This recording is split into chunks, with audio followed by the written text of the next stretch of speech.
नमस्कार दोस्तों, एक और वीडियो में आपका स्वागत है और अभी हम एक बहुत ही इम्पोर्टेंट स्टॉक के ऊपर कुछ एनालिसिस करेंगे, जो है भारती एयरटेल। दोस्तों, एजीआर की वजह से स्टॉक में टेलीकॉम सेक्टर में पूरे में आपने देखा है कि काफ़ी हाई प्रोबेबिलिटी है लॉसेज की और प्रॉफिट की। अगर आप देखें दोनों तरफ से ये स्टॉक इस तरह से मूव दिया है दोनों स्टॉक ने, आइडिया ने और भारती एयरटेल ने, कि एक टाइम ये स्टॉक 500-600 रुपए के आसपास से वापस 395 रुपए के आसपास चला गया था। उसके बाद एक बहुत ही अच्छा मोमेंटम स्टॉक के अंदर हुआ जब न्यूज आई एजीआर की 10 साल का इनको टाइम एक्सटेंड दिया गया और उसके बाद ये स्टॉक फिर एक कंसोलिडेशन फेज सा है लगभग ये, तो उसके अंदर एक ट्रेड कर रहा है, रेंज बाउंड स्टॉक है। बट इसकी कुछ हम आज एनालिसिस करेंगे टेक्निकल। अगर आप इस स्टॉक से अगर देखेंगे तो इस स्टॉक के अंदर ऊपर का लेवल इतना आसान नहीं है। अब बहुत छोटे छोटे रेसिस्टेंस है जिनको स्टॉक क्रॉस नहीं कर पा रहा है।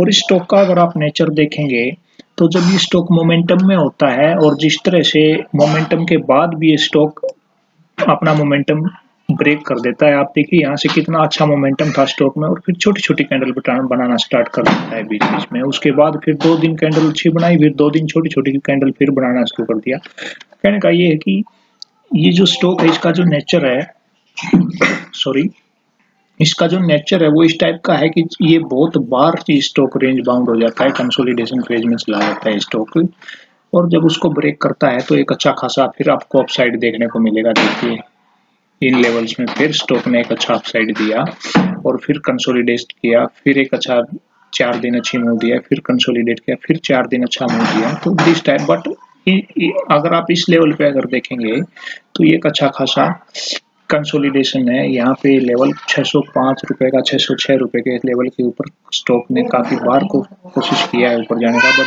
स्टॉक वहां पे सस्टेन नहीं कर पाता है कभी भी और स्टॉक वापस डाउन ट्रेंड में आ जाता है। अगर आप यहाँ पे भी देखेंगे तो सेम स्टोरी है, स्टॉक गैप अप ओपनिंग देता है, फिर डाउन स्टार्ट शुरू हो जाता है, फिर गैप अप ओपनिंग देता है, फिर डाउन स्टार्ट। यहाँ पे भी अगर आप देखें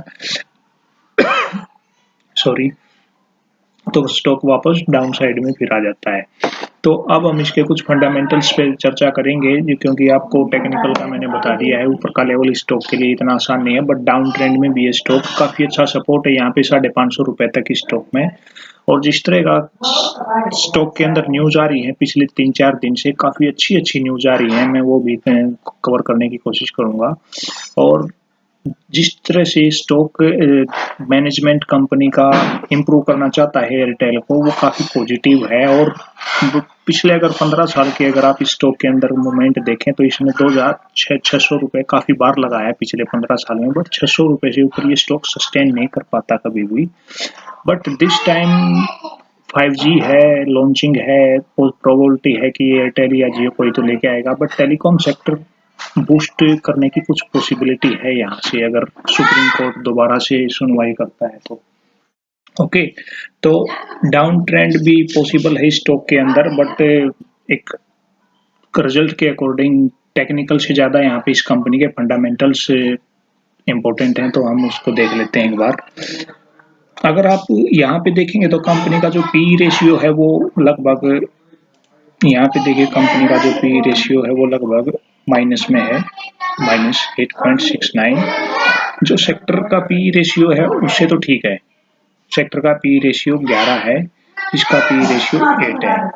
ओके, तो इससे थोड़ा ये इफेक्टिव है अगर आप देखें तो और पूरा टेलीकॉम सेक्टर आपको पता है, दोनों कंपनियां हैं, तीनों कंपनियां जियो, एयरटेल और आइडिया वोडाफोन। तीनों कंपनियों का अगर आप देखें तो लगभग आइडिया तो वीक, फंडामेंटली वीक हो चुका है, बट रिकवरी धीरे धीरे इस सेक्टर के ऊपर आएगी। गवर्नमेंट का भी फोकस इस सेक्टर के ऊपर है नहीं बिल्कुल भी।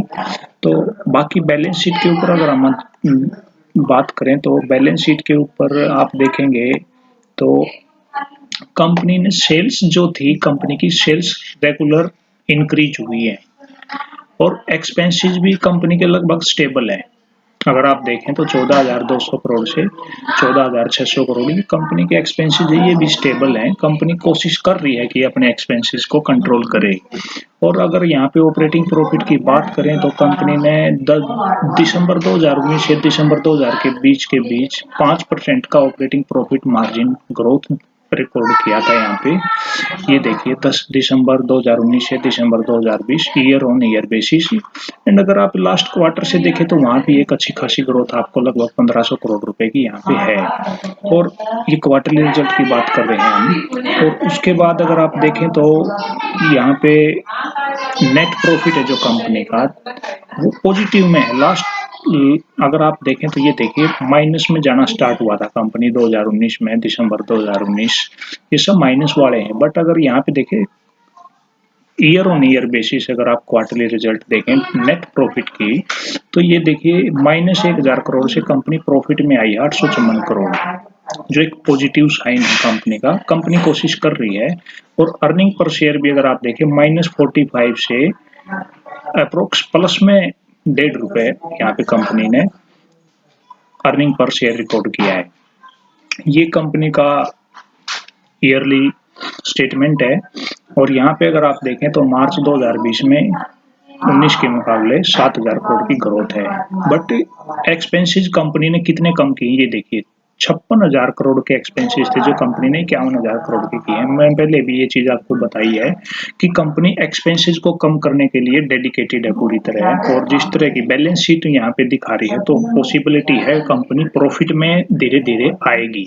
और इस टाइम में इसलिए आपको रिकमेंड कराऊंगी, दिस टाइम ये स्टॉक हो सकता है 600 रुपए से ऊपर सस्टेन करे, 700 750 रुपए के टारगेट भी स्टॉक के अंदर आएंगे। बट क्वांटिटी लो रखें अगर आपने इन्वेस्टमेंट करना है। और अब आप देखिए अगर यहाँ पे प्रॉफिट की बात करें operating profit margin year on year basis तो यहाँ पे भी लगभग 10% की ग्रोथ है मार्च 2019 से मार्च 2020।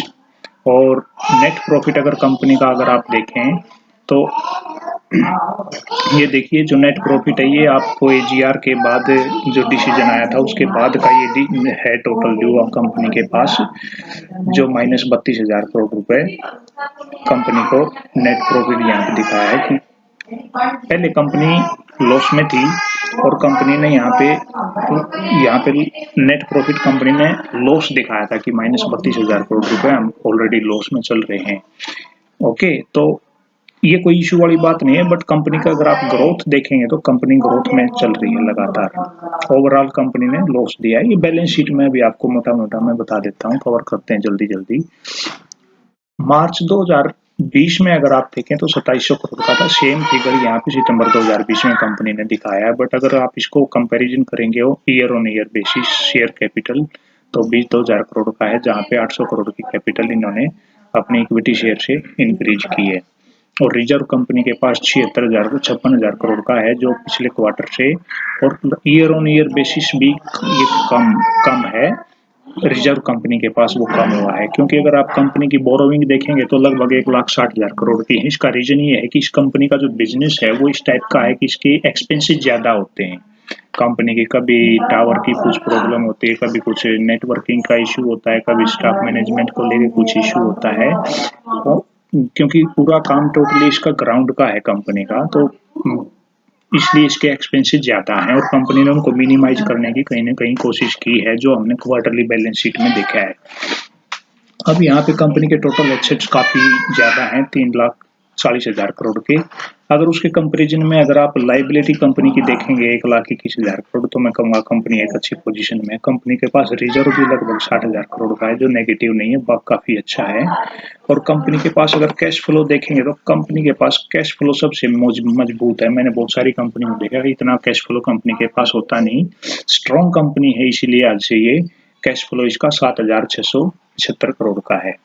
और रेशियो की मैं बात नहीं करूंगा क्योंकि रेशियो इस कंपनी के काफी अच्छे नहीं रहे हैं पिछले कई सालों से। स्टार्टिंग 2009-10 के बाद रेशियो लगातार डाउन है।